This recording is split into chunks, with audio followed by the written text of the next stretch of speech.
Patong-patong na problema po ngayon ang kinakaharap ng isang temporary foreign worker na Pinay sa Edmonton. Habang nandito sa Canada, siya po ay na-diagnose ng stage 4 cancer. Pagkatapos ay nag-expire na rin ang kanyang work permit. Hindi na makapagtrabaho, nawala pa ang kanyang health benefits. Panoorin ang kanyang kwento at kung paano niya ito nilalabanan. Narito ang report.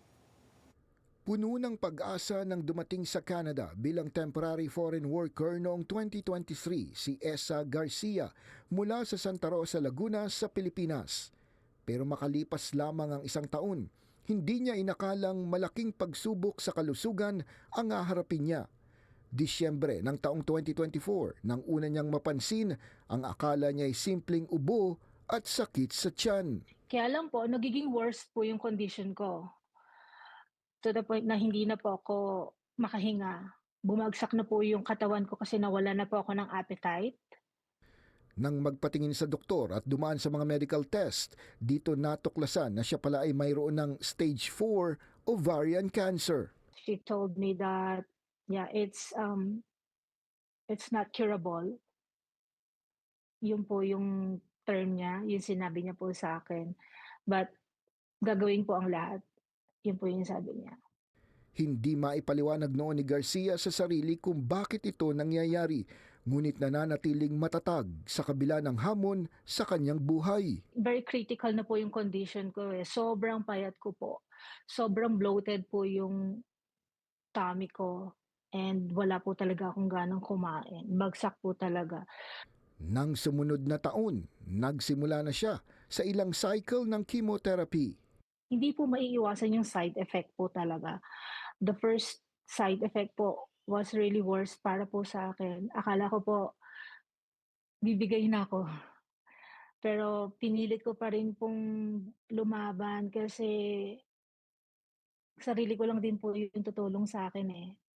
Pero hindi lang ito ang problema ni Garcia. Habang nakikipaglaban sa cancer, nauubos rin ang validity ng kanyang work permit.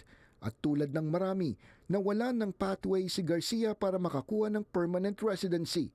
Naghain na siya ng work permit extension at nagsumiti na rin ng PR application gamit ang humanitarian at compassionate grounds o HNC. Recently, my work permit expired this month po, July.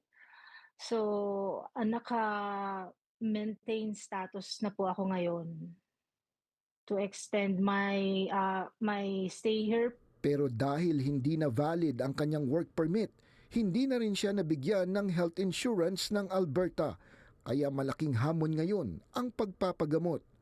Ngunit ang magandang balita sa kanyang huling CT scan nitong Mayo na wala ang anumang bahid ng cancer sa kanyang katawan. Isang resulta na kanyang itinuturing na himala, lalo't nagsimula siya sa stage 4 at sinabihan na wala ng lunas ang kanyang kondisyon. I eat a lot.